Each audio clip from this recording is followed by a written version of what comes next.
नमस्कार. मी मोरेश्वर. हाय Maharashtra YouTube news चॅनलमध्ये आपलं स्वागत आहे. राष्ट्रवादीचे ज्येष्ठ नेते सुप्रीमो अजितदादा आज आपल्यात नाहीत. ते गेले. आज त्यांच्या पार्थिव देहावर अंत्यसंस्कार झाले. अजितदादा अनंतात विलीन झाले. पण राजकारण कोणासाठी थांबत नाही. दादा गेले. दादानंतर दादांचा वारस कोण, दादांचा राजकीय वारस कोण, याची चर्चा सुरू झाली आहे. अजितदादांच्या पत्नी सुनित्रा पवार यांचं नाव सर्वात पुढे आहे. सुनित्रा पवार या राज्यसभेच्या सदस्य आहेत, खासदार आहेत. सुनित्रा वहिनींनी दादांची सूत्र हातात घ्यावी यासाठी राष्ट्रवादीतून, म्हणजे अजितदादांच्या राष्ट्रवादीतून जोरदार हालचाली सुरू झाल्या आहेत. सुनील तटकरे, प्रफुल्ल पटेल या दोघांनी आज सुनित्रा वहिनींची भेट घेतली.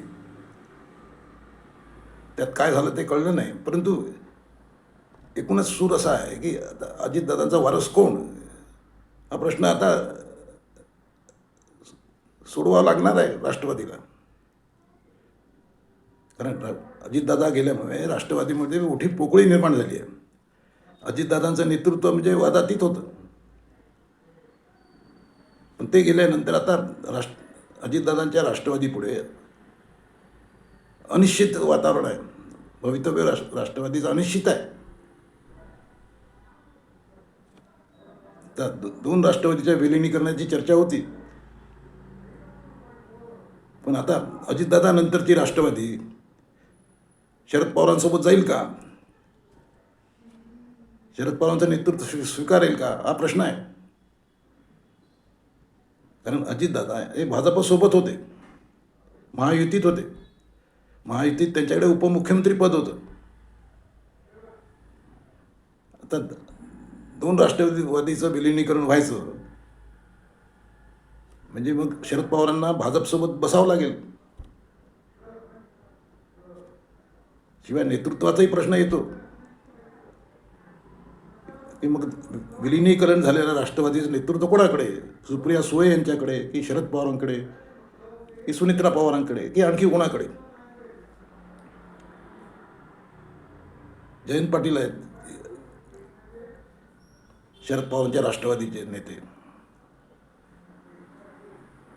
परंतु सध्या जो आहे की सुनित्रा वहिनींनी सूत्र हातात घ्यावी, त्या दिशेने हालचाली सुरू झाल्या आहेत.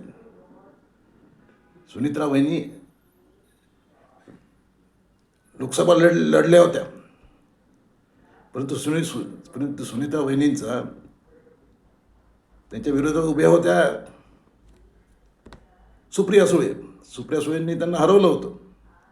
त्यानंतर अजितदादांनी त्यांना आपल्या पत्नीला राज्यसभेत पाठवलं. तर सध्या राज्यसभेत आहेत सुनित्रा वहिनी.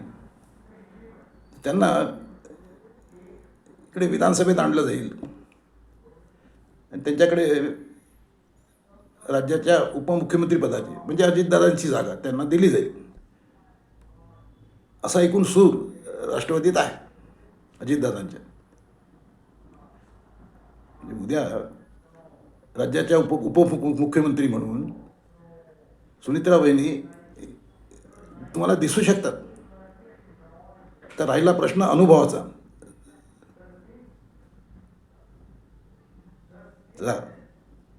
आता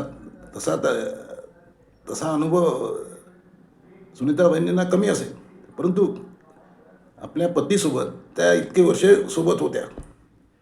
शिवाय त्यांचं घराणंच राजकीय आहे आणि राजकीय घराण्यात वाढल्यामुळे त्यांना राजकारण 24 तास त्याच्यासोबत आजूबाजूला होतं.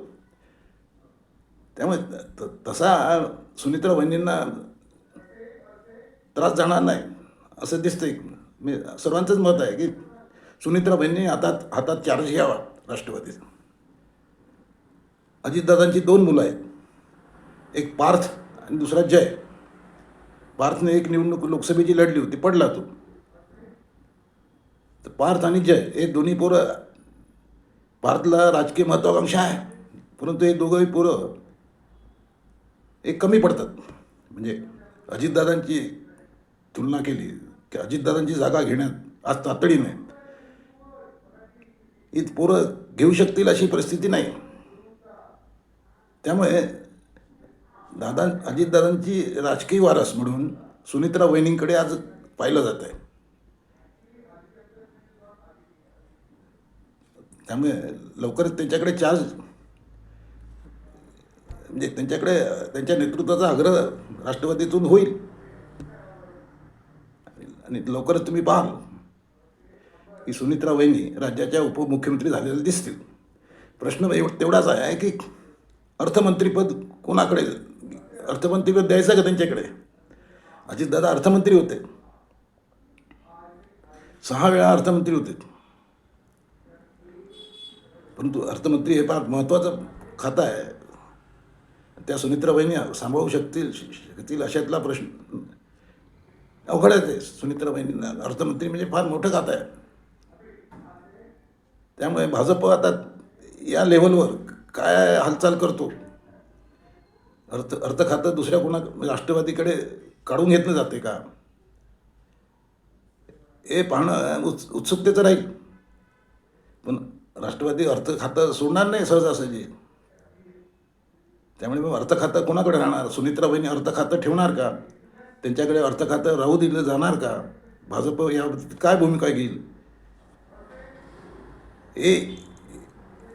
हे महत्त्वाचं आहे. आता प्रश्न, शरद पवार रिटायर झाले होते. शरद पवारांना सर्वांनीच रिटायरमेंटमध्ये काढलं होतं.